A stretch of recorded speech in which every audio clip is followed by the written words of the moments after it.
सहायक नदी क्या होता है, पहले आप इसको समझिए। देखिए, जो मुख्य नदी होता है उसमें जो छोटी छोटी नदी आकर के मिलता है, जो उसको भव्य धारा प्रदान करता है, उसी को हम लोग क्या बोलते हैं, सहायक नदी।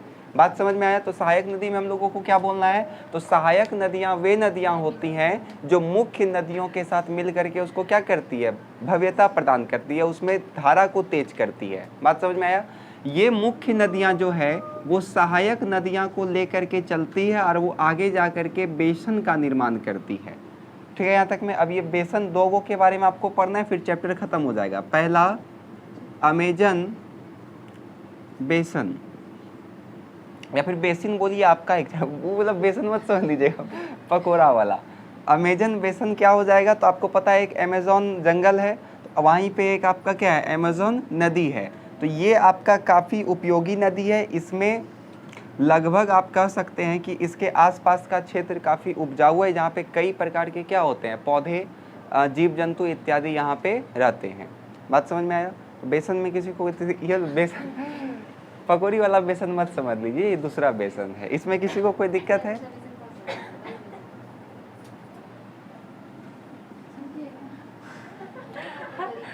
अब एक बेसिन हम लोग का भारत में भी बनता है, वो है आपका गंगा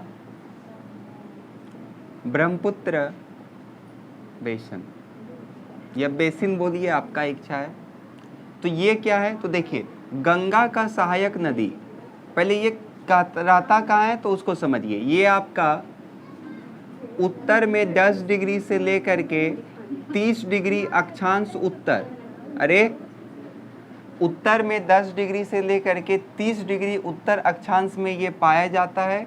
और इसको बनाने में गंगा का सहायक नदी कौन कौन है, गंगा का सहायक नदी बताइए? यमुना, चंबल, कोसी और यमुना हो गया, चंबल हो गया, कोसी हो गया, घाघरा हो गया, ये सब गंडक हो गया, ये सब गंगा का सहायक नदी है। याद रखिएगा, ये सब आपस में मिल करके किसका निर्माण करता है, तो गंगा का निर्माण करता है। उसी प्रकार से ब्रह्मपुत्रा का सहायक नदी मानस, तासी, तास्ती, उसके बाद लोहित, कामेंग, ये सब ब्रह्मपुत्रा का सहायक नदी है। तो इसको आपको याद रखना पड़ेगा कि गंगा का सहायक नदी ये है और ब्रह्मपुत्रा का सहायक नदी ये है। तो ये सब आपस में मिल करके किसका निर्माण करता है, तो गंगा ब्रह्मपुत्र बेसन का निर्माण करता है। बात समझ में आया? और इसमें आपको क्या बताए थे हम अमेजॉन बेसन में, तो ये आपका उत्तर में 10 डिग्री से लेकर के 30 डिग्री अक्षांश उत्तर तक में फैला होता है, जबकि ये जो है आपका वो भूमध्य रेखा के प्रदेश से होकर के गुजरता है। ये बात याद रखिएगा। बात समझ में आया? तो यहाँ तक में किसी को कोई दिक्कत है? यहाँ पे भूमध्य रेखा होने के कारण यहाँ पे गर्मी ज़्यादा करेगा, और गर्मी ज़्यादा करेगा तो यहाँ पे क्या होगा, वर्षा ज़्यादा होगा। वर्षा ज़्यादा होगा तो यहाँ पे सबसे ज़्यादा कौन सा वन पाया जाएगा, तो वर्षा वन पाया जाएगा। इतना ज़्यादा यहाँ पे घना वन होता है कि इसका तना मिल करके, पत्ती सब मिल करके किसका निर्माण कर लेता है, छत का निर्माण कर लेता है, जिस कारण धूप इसके अंदर नहीं जा पाता है। ये बात याद रखिएगा। इसी में एक पौधा होता है परजीवी ब्रोमीलियन। ये पौधा क्या करता है, इससे लिपट करके अपना भोजन को प्राप्त करता है। परजीवी पौधा इसको कहते हैं। परजीवी आप 10th में पढ़े होंगे, परजीवी पौधा किसको कहते हैं। और इसका पत्ती में इतना क्षमता होता है कि वो जल को क्या कर सके, अपने में संचित रख सके। आया समझ में? तो ये चैप्टर भी आपका ख़त्म हो गया। छोटा सा चैप्टर है लास्ट में, इसलिए तो दिक्कत है यहाँ तक में किसी को? तो एक बार रिपीट कर लेते हैं हम लोग। सहायक नदी किसको बोलते हैं, तो सहायक नदी मुख्य नदियों को बहाने में महत्वपूर्ण भूमिका निभाती है। जब मुख्य नदियाँ जो हैं वो सहायक नदी को लेकर के आती है तो वो किसका निर्माण करती है, तो बेसिन का निर्माण करती है। बात समझ में आया? 2 बेसिन आपके सिलेबस में पढ़ना है, पहला अमेजन बेसिन और दूसरा गंगा ब्रह्मपुत्र बेसिन। तो अमेजन बेसिन क्या हो जाएगा, तो ये भूमध्य रेखा के प्रदेश से होकर के गुजरता है। यहाँ पे अत्यधिक वर्षा होने के कारण वर्षा वन पाया जाता है, जो अत्यधिक घना होने के कारण सूर्य का रोशनी भी जो है इसके अंदर नहीं आ पाता है। यहाँ पे जो पौधा पाया जाता है जैसे आपका ब्रोमीलियन, ये इससे लिपट करके या अपने पौधा में जल को संचित करके अपना क्या करता है, गुजारा करता है, पोषण करता है। उसी प्रकार से गंगा ब्रह्मपुत्र बेसिन, तो यह जो है उत्तर में 30 डिग्री से लेकर के 10 डिग्री से लेकर के 30 डिग्री अक्षांश तक उत्तर में फैला होता है। और इसमें गंगा का सहायक नदी जैसे यमुना, चंबल, कोसी, घाघरा, गंडक ये सब आपस में मिलता है, और ब्रह्मपुत्र का सहायक नदी मानस, ताप्ती, लोहित, कांगेर ये सब आपस में मिलकर किसका निर्माण करता है, तो गंगा ब्रह्मपुत्र बेसिन का निर्माण करता है। हो जाएगा, चलिए फटाफट लिखिए। सहायक नदी में डैश दे करके लिखिए। सहायक नदियाँ मुख्य नदियाँ को बहने में महत्वपूर्ण भूमिका निभाती हैं। सहायक नदियाँ मुख्य नदियाँ को बहने में महत्वपूर्ण भूमिका निभाती हैं। सहायक नदियाँ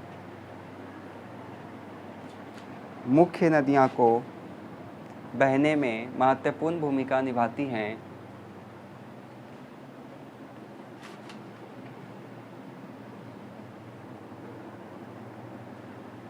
मुख्य नदियाँ सहायक नदी को अपने में बहाकर बेसिन का निर्माण करती है।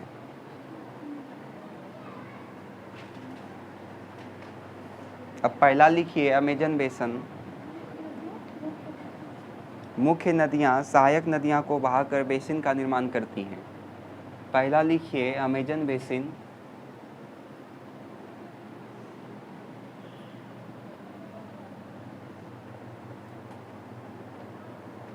इसमें डैश दे करके लिखिए।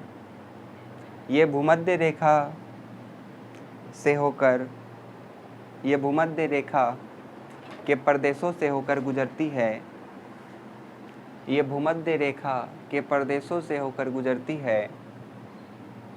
ये भूमध्य रेखा के प्रदेशों से होकर गुजरती है।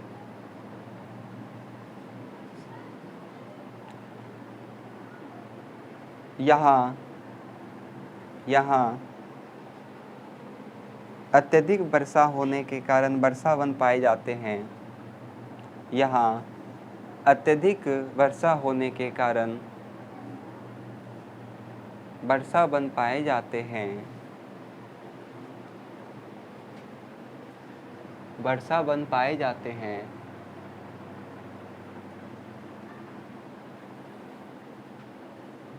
हो गया। अगला लिखिए गंगा ब्रह्मपुत्र बेसिन।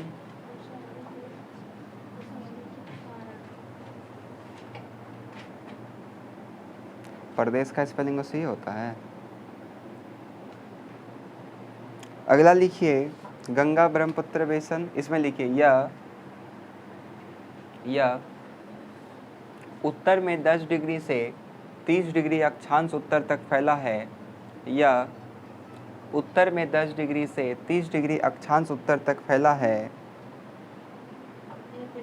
यह उत्तर में 10 डिग्री से 30 डिग्री अच्छा ये 30 डिग्री 10 डिग्री क्या है, समझ में आ रहा है ना, अक्षांश क्या है ये सब बता चुके थे पहले, तक फैला हुआ है।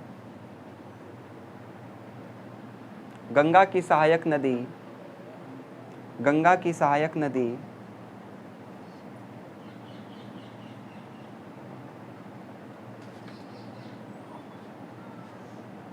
लिखिए सारा, यमुना, चंबल, कोसी, घाघरा, गंडक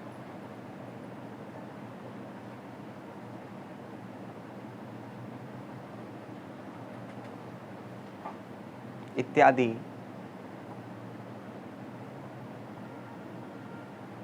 इत्यादि तथा गंगा की सहायक नदी यमुना, चंबल, कोसी, घाघरा, गंडक इत्यादि तथा ब्रह्मपुत्र की सहायक नदी मानस, ताप्ती, लोहित, कामेंग इत्यादि इत्यादि से इसका निर्माण होता है।